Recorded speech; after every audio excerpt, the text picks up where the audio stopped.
Fala aí pessoal, tudo bem? Bem-vindos aí ao Fat Goldfish. Tem uma coisa que eu costumo fazer bastante aqui nesse meu canal, é mostrar pra vocês como reproduzir quinguios. Eu já fiz outros vídeos sobre o tema, como cuidar de ovos, como alimentar alevinos, como cuidar de alevinos, esse tipo de coisa. E hoje eu vou fazer nesse vídeo daqui um apanhado sobre muitas das perguntas que as pessoas me fazem quando eu posto esses vídeos, e vou mostrar pra vocês um pouco mais aqui sobre os meus alevinos, como eu tô alimentando eles. Então tem bastante coisa no vídeo de hoje. Mas só para começar, muitos de vocês sabem, eu não moro no Brasil, eu moro aqui na Inglaterra. E aqui na Inglaterra nós temos diferentes estações do ano. E os quinguios, eles são originários de peixes que vêm de países que têm essas diferentes estações do ano. Então normalmente os animais que vivem em lugares que têm essa sazonalidade tão marcante, eles costumam se reproduzir na primavera. Isso quer dizer, logo no comecinho da primavera esses peixes se reproduzem para que eles tenham o ano inteiro para crescer, para conseguir suportar o próximo inverno. Já comentei sobre isso várias vezes aqui no meu canal. Só que uma dúvida que sempre fica com as pessoas é, poxa, eu vivo num país quente, são muito poucas as variações de temperatura durante o ano. Então algumas dicas que eu dou para vocês que querem ter uma ideia melhor assim de que época que seu quingue vai reproduzir e tal, é você tentar simular, quando possível, as estações de inverno. O inverno ele não se resume apenas a temperaturas baixas, acontecem várias coisas durante o inverno. Por exemplo, para o peixe, não só a temperatura baixa, mas ele vai ter menos acesso à alimentação. Aquela fartura que existiu nos meses quentes não existe durante o inverno. Normalmente esses peixes, o metabolismo deles cai, eles se alimentam muito pouco, tem pouca disponibilidade de comida para eles. E outra coisa são horas-luz. Então durante o inverno, aqui, por exemplo, eu moro aqui em Londres, e no pico do inverno, às vezes, amanhece por volta das 10 horas da manhã e já está escuro às 3 horas da tarde. E esse período de luz sempre fica aquela tarde cinzenta, nunca realmente às vezes tem o sol muito forte. Então é importante que a gente possa simular isso para os nossos peixes também. Então o que você pode fazer? Durante aquela época do ano, que tecnicamente ou a época mais chuvosa que tem na região que você mora, ou aquela época que cai um pouco a temperatura, sempre procura alimentar menos os seus peixes, diminui a quantidade de comida que você dá para eles, diminui a quantidade de horas-luz que tem no seu aquário. Então se você deixa a luz do seu aquário acesa por 12 horas, quando estiver nessa época que você quer simular realmente para os seus peixes no inverno, deixa a luz acesa por 5 horas, por 4 horas. Tudo isso vai ajudar a induzir seus peixes a pensar que eles passaram por um inverno. Outra coisa interessante que a gente pode estar fazendo durante esse inverno que a gente está simulando para os nossos peixes é separar os machos das fêmeas. Então deixa eles aí um período separado, principalmente nesse período de inverno que você está colocando menos horas-luz, alimentando um pouco menos seus peixes. E quando você começar a aumentar a temperatura do aquário, aumentar a quantidade de horas-luz, aumentar a quantidade de alimentação, coloca de novo os machos junto com as fêmeas. Isso com certeza vai ajudar os peixes a se reproduzir, a simular um pouco mais dentro desse ambiente artificial o que acontece dentro da natureza. O aquário, o tanque que vocês vão utilizar aí para simular esse inverno dos peixes, não vou dizer que é importante, mas é bom que seja um aquário bare bottom, como esse que está aqui atrás de mim, que não tem cascalho, não tem substrato, não tem decoração, que não tem nada. Então você mantém os peixes nesse aquário durante esse período de inverno que vocês estão simulando, e depois, quando aumentar a temperatura, aumentar a quantidade de alimentação, que vocês colocarem os machos juntos das fêmeas, é legal que vocês coloquem esses MOPs de reprodução dentro do aquário, vocês coloquem plantas dentro do aquário. Tudo isso vai ajudar a estimular esses peixes a se reproduzir. Então quando a gente consegue somar um ambiente propício para que esses peixes possam se reproduzir e essa simulação das diferentes estações do ano passando, com certeza seus peixes eles vão se reproduzir. Outra coisa que as pessoas me perguntam sempre é: poxa Mário, os meus quinguios se reproduziram e agora o que eu faço? Vocês não têm ideia da quantidade de vezes que eu ouço esse tipo de pergunta no meu canal. E essa é uma pergunta um pouco mais complicada de responder, porque assim, quando você quer reproduzir alguma coisa, e tudo exige uma certa preparação. Os quinguios, diferentes de vários outros peixes que vocês veem aí em vídeos, que colocam os ovinhos, que cuidam dos ovinhos, que protegem os filhotes, que põem os filhotes na boca, o quingue faz isso também, ele põe os filhotes na boca, mas ele põe para comer. Então logo após a desova mesmo, os quinguios, quando eles perdem já aquela excitação de dar reprodução, eles já começam a se alimentar dos ovos que eles vão encontrando pela frente. Então eles se alimentam de ovos, eles se alimentam de alevinos, então você tem que separar esse material dos pais, porque senão não vai sobrar ovo, não vai sobrar um alevino para contar a história. Então eu acho que as pessoas elas precisam ter um equipamento mínimo para que quando os peixes delas se reproduzam, elas possam cuidar desses ovos de alevinos, entendeu? No mínimo um outro aquário. Isso quer dizer, quando esses peixes se reproduzirem nesses mops que você vai colocar lá para eles se reproduzirem, vai preparando outro aquáriozinho do lado, coloca água do mesmo aquário que os pais estão, coloca um filtro esponja como esses aqui, porque o filtro esponja é muito importante para que a gente possa manter a qualidade da água desses filhotes, principalmente quando a gente tem um problema de espaço. Se o seu problema não é espaço, você tem tanques aí bem grandes para você manter filhotes e tal, mas às vezes só uma pedrinha de ar já resolve. Coloca dentro desse aquário que você vai utilizar também para crescer os filhotes um heater, né, um termostato, para que você possa manter a temperatura da água ali por volta dos 25 graus, 26 graus, às vezes um pouco mais que isso, depende da região aí que você mora. Mas você vai ter que ter um outro lugar para que você possa manter esses peixes. Então, às vezes, se seus peixes eles se reproduziram assim de uma hora para outra no seu aquário, você não tem estrutura nenhuma para realmente cuidar direito de ovos, para cuidar de alevinos, para alimentar alevinos e tal. Às vezes, se realmente é isso que você está querendo fazer, deixe seus peixes se alimentarem desses ovos e desses alevinos, porque se essa fêmea ela se reproduziu agora, com certeza ela é uma fêmea que já está apta a se reproduzir e que às vezes daqui a poucas semanas essa fêmea ela vai se reproduzir de novo. Então dá tempo de você pegar um outro tanque, nem que seja um pote de plástico, de você conseguir um outro termostato, de você pensar como você vai alimentar esses filhotes, porque com certeza, muito em breve essa fêmea ela vai se reproduzir de novo. Então é mais ou menos isso que eu posso passar para vocês. É claro que existem gambiarras. Sacou? O camarada pode simplesmente pegar aqui, pegar um esqueminha desse daqui, se os peixes deles às vezes se reproduziu, colocou ovos numa planta que tem no aquário, colocou numas rochas alguma coisa, não adianta você, o peixe colocou um ovo e ele se fixou num lugar que não dá pra você tirar, se você tentar tirar aquele ovo, com certeza o ovo você vai arrebentar aquele ovo já era. Então os ovos, quando a fêmea ela deposita, os ovos tem como se fosse uma espécie de uma cola. Aonde eles pegam, eles ficam grudados. Então se aconteceu de uma hora para outra isso no seu aquário, tenta remover aquela planta, tenta remover aquela rocha, aquelas coisas que estão com aqueles ovinhos, colocar dentro de um esqueminha como esse daqui. Esse daqui especialmente é desenvolvido para alevinos bem pequenininhos mesmo. Então as aberturas que eles têm não passam nem um alevino de Kingio. Coloca essa rocha, essas plantas, coloca isso dentro do seu aquário, lá na parte de dentro, e espera para ver o que vai acontecer. E essa é uma maneira de você tentar salvar pelo menos alguns dos ovos e tentar crescer alguns dos alevinos de um método assim que eu chamo mais de gambiarra, porque não adianta você tentar criar aqui uma quantidade de alevinos como essa que eu tenho aqui nesse aquário. Então a gente tem que saber adequar o espaço que a gente tem, a estrutura que a gente tem com a quantidade de ovos de alevinos que a gente vai conseguir manter.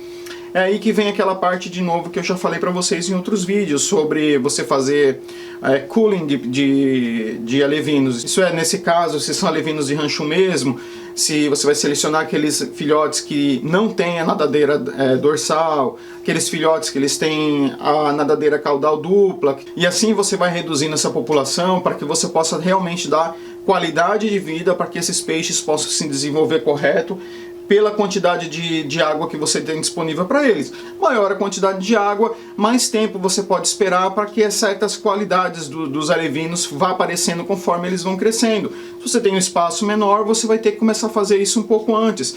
Lembra, a gente sempre tem que se ajustar à qualidade da água desses peixes e a quantidade de comida que você dá. Você tem 200 filhotes crescendo num tanque aí de 150 a 200 litros, você não vai ter capacidade de continuar realmente alimentando aqueles peixes do jeito que eles precisam, naquela quantidade de água, sem você poluir aquela água e infelizmente acabar matando aquela quantidade de peixe.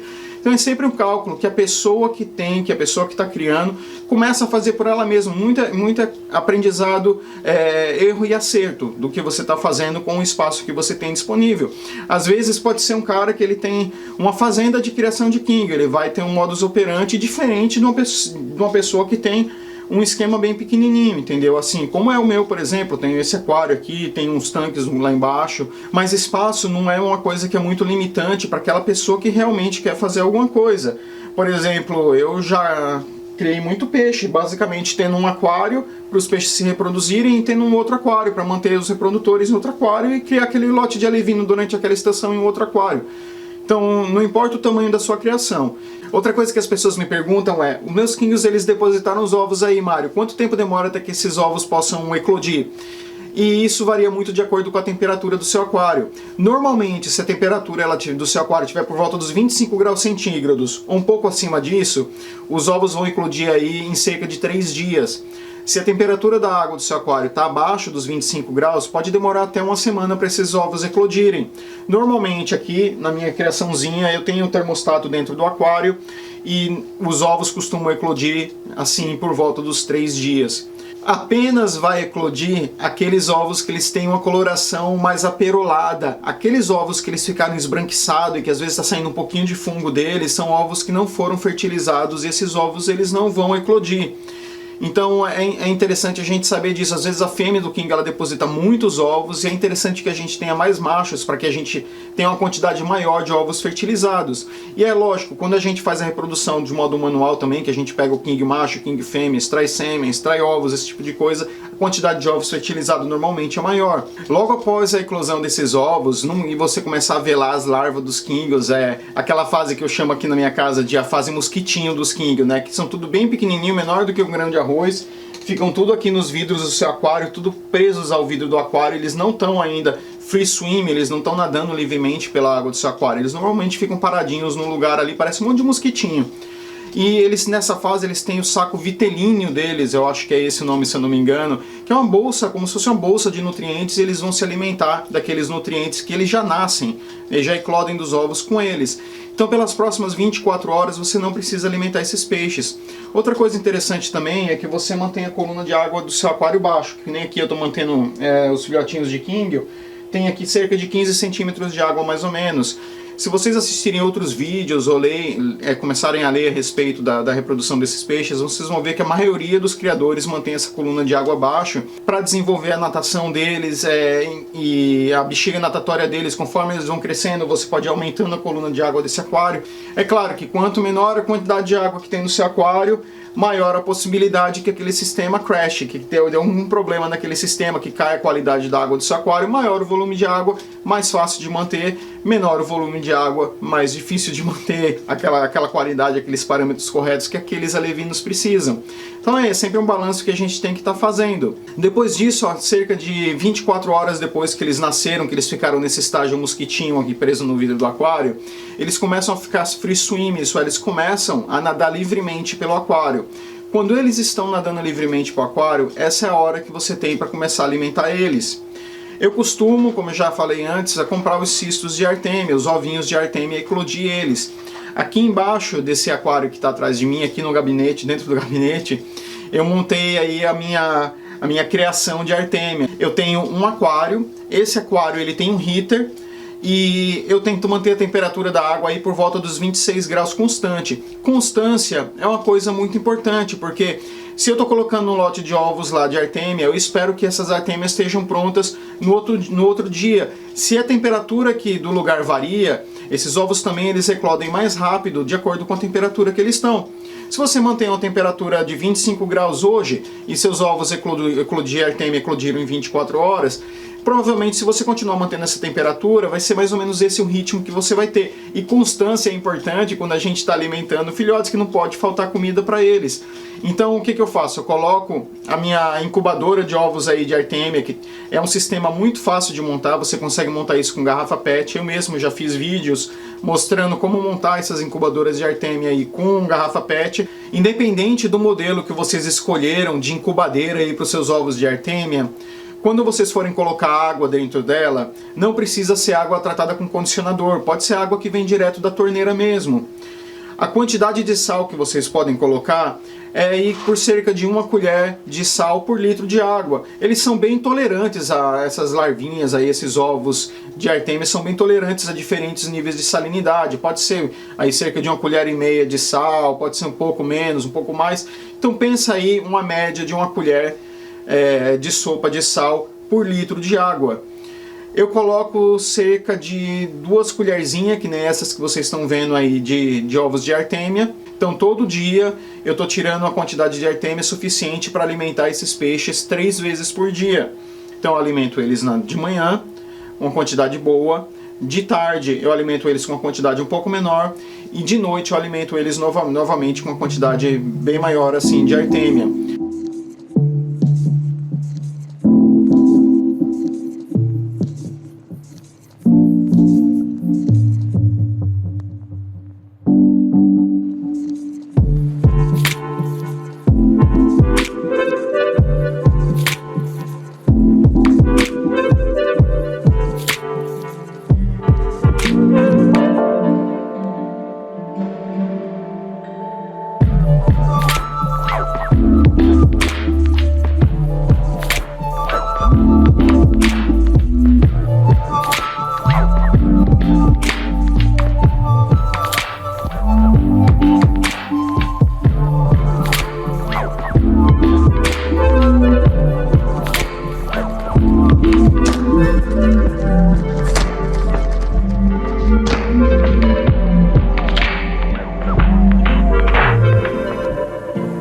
Outra coisa boa também desses náupilos de artêmia é que depois que eles eclodiram, se você tiver em excesso, você pode guardar o excesso na sua geladeira. Isso quer dizer, você pega um potinho com os náupilos que sobrou, com aquela água que eles mesmos eclodiram, sabe, a mesma água que eles estavam, coloca no potinho com tampa, coloca isso dentro da geladeira. E isso vai ficar bom por pelo menos 2 dias.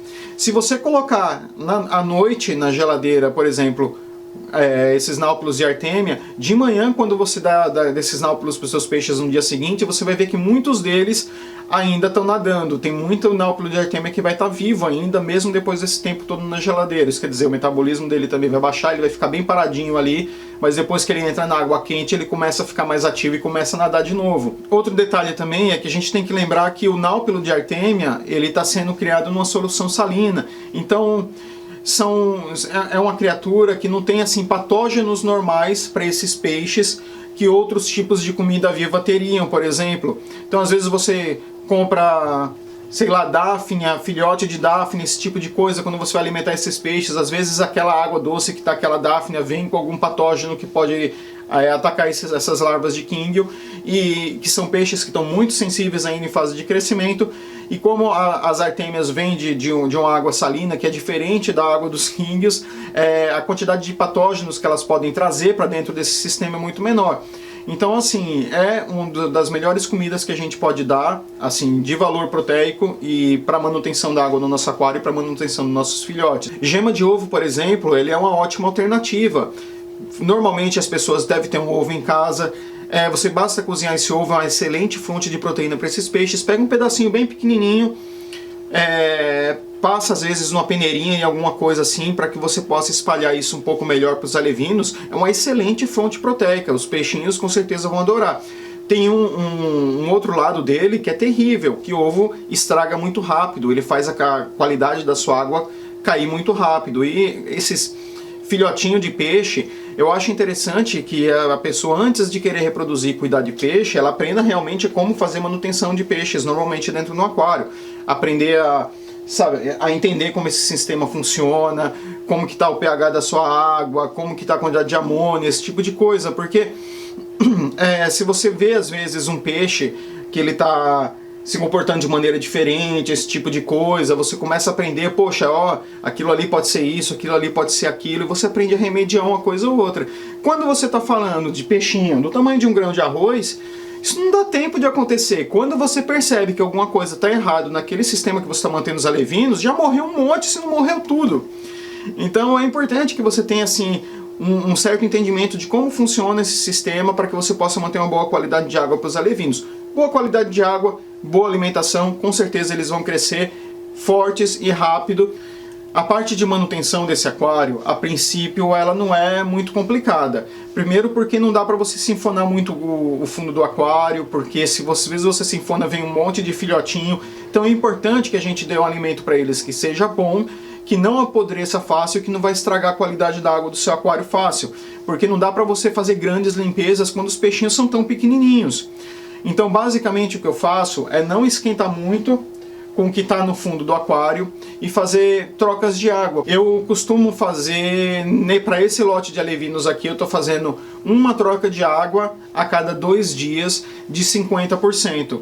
Isso quer dizer, eu vou lá, coloco uma redinha para que eu não sugue esses filhotes quando eu estou retirando água. Eu tiro cerca de 50% dessa água e eu reponho essa água com água da mesma temperatura, de preferência envelhecida essa água. Se você for água direto da torneira, trata essa água, coloca a água mais ou menos na mesma temperatura.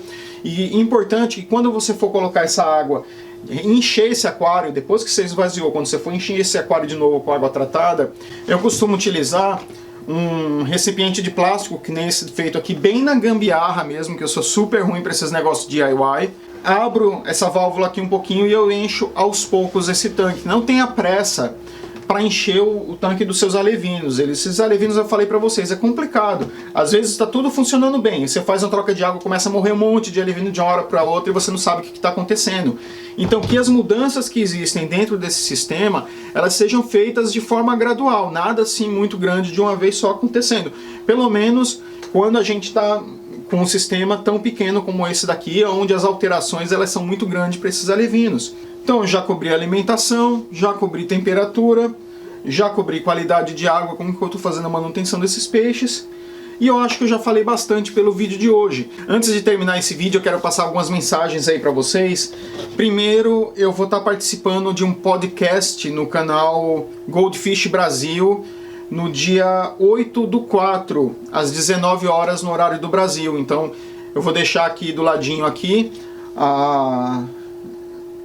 o bannerzinho lá da entrevista que a gente vai fazer. É muito interessante, se eu não me engano, toda quinta-feira esse camarada aí, o Ederson, ele convida um criador de King ou alguém que entende bastante a respeito para conversar e fazer um podcast e responder as perguntas das pessoas ao vivo. Então eu acho bacana estar participando e fazer tudo o que possível para estar promovendo aí o hobby, a criação de King e o bem-estar desses peixes aí. Então, dia 8 eu vou estar participando desse podcast.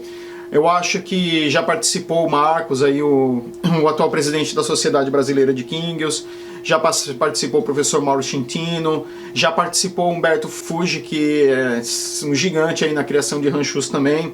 Se não me engano, vai participar o Denis Ceteira nessa quinta-feira. Então é um canal bem interessante aí, que tem uns podcasts muito legal pra gente que curte King, bastante informação legal. Outra coisa é, se você quiser aprender mais sobre reprodução de Kingios ou quiser participar mais ativamente do hobby, não esqueçam que tem aí a Sociedade Brasileira de Kingios. A Sociedade Brasileira de Kingios tem seu website lá, com bastante informação, tudo disponível gratuitamente para todo mundo. Tem ficha técnica de peixe, tem shows que a gente organiza, tem shows virtuais que a gente organiza, então tem bastante evento, bastante coisa interessante acontecendo. Então não deixa também de consultar o site da Sociedade Brasileira de Kingios, www.sbkingios.com.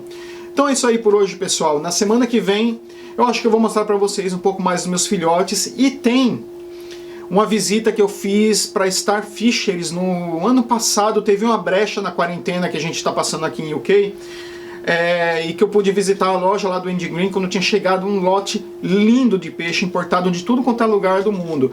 Então eu tenho umas imagens fantásticas de peixes muito bonitos que estavam lá na Star Fisheries e que eu não fiz vídeo ainda para mostrar esses peixes para vocês. Então provavelmente na próxima semana eu vou fazer um vídeo mostrando cada King sensacional de você ficar de boca aberta. Então é isso aí, pessoal. Até o vídeo da próxima semana. Se cuidem e um grande abraço. Stay safe!